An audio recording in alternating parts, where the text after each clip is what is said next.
Hai semuanya, jumpa lagi dengan aku Sisius Lutia. Kali ini kita berada di segmen belajar tutorial paket simulasi soal tes inteligensia umum, tes wawasan kebangsaan atau TWK part 2 dengan soal dan jawaban plus penjelasan sampai paham untuk CPNS dan PPPK. Mari kita mulai. Nomor 1. Secara etimologi, filsafat berasal dari kata philos dan sophia. Perpaduan kata tersebut mengandung arti A. Mencintai kebijaksanaan, B. Teman dari kebijakan, C. Kumpul orang bijaksana, D. Pemikiran yang selalu menginginkan kebijakan, E. Mengumpulkan keberanian. Jawabannya adalah A.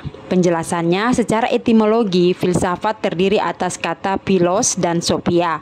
Philos berarti cinta dan sophia berarti kebijaksanaan. Jadi filsafat berarti mencintai kebijaksanaan. Nomor 2. Kedudukan dan fungsi Pancasila sebagai falsafah hidup bangsa Indonesia merupakan A. Keyakinan yang memiliki kebenaran, B. Sikap mental tingkah laku dan amal, C. Penunjuk, penuntun dan pegangan sikap, D. Pandangan hidup, dan E. Prinsip hidup. Jawabannya adalah A. Dengan penjelasan, kedudukan dan fungsi Pancasila sebagai falsafah hidup bangsa Indonesia merupakan keyakinan yang memiliki kebenaran. Nomor 3. Pancasila dikatakan sebagai suatu sistem filsafat bila A. Sila-sila Pancasila itu harus kita lihat sebagai suatu rangkaian kesatuan, B. Harus kita pahami sebagai totalitas, C. Susunan dan bentuknya hierarkis piramidal, D. Berpengaruh penting pada kehidupan sehari-hari, E.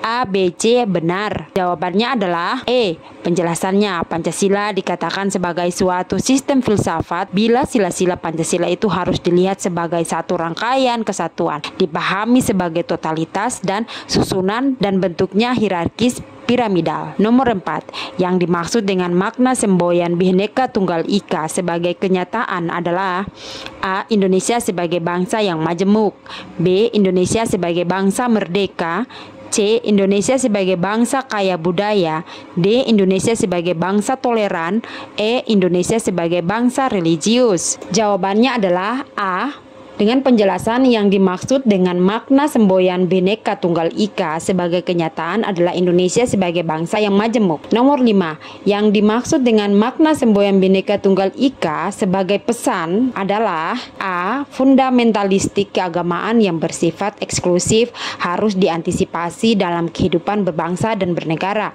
B. Bangsa Indonesia harus senantiasa mengakui perbedaan, C. Dalam kemajemukannya, bangsa Indonesia harus tetap bersatu, D. Bergotong royong dan tenggang rasa, E. Saling menghargai dan menghormati. Jawabannya adalah C. Dengan penjelasan, yang dimaksud dengan makna semboyan Bhinneka Tunggal Ika sebagai pesan adalah bangsa Indonesia harus tetap bersatu dalam kemajemukannya. Nomor 6. Kebhinneka Tunggal Ikaan diperjuangkan para pemuda dan dideklarasikan pada 28 Oktober tahun 1928 yang dikenal dengan A. Maklumat Kemerdekaan, B. Tanhana Dharma Mangrava, C. Kemajemukan Bangsa, D. Sumpah Pemuda, dan E. Pembela Tanah Air. Jawabannya adalah C. Dengan penjelasan, Bhinneka Tunggal Ikaan diperjuangkan para pemuda dan dideklarasikan pada tanggal 28 Oktober tahun 1928 yang dikenal dengan Sumpah Pemuda. Nomor 7. Kebudayaan nasional mengacu pada A. Pancasila dan Undang-Undang Dasar 1945,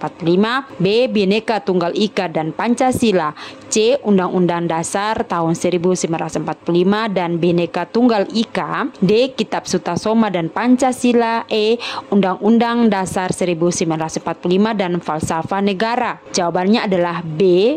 Dengan penjelasan, kebudayaan nasional mengacu pada Bhinneka Tunggal Ika dan Pancasila. Nomor 8. Secara harfiah, ideologi diartikan sebagai A. Ilmu tentang gagasan atau buah pikiran, B.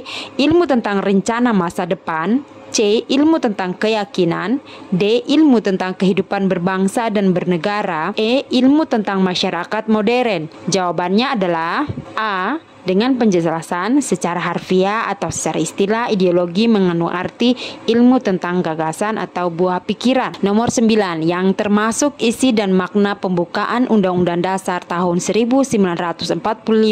Alinea pertama adalah A. Pengukuhan kemerdekaan bangsa Indonesia.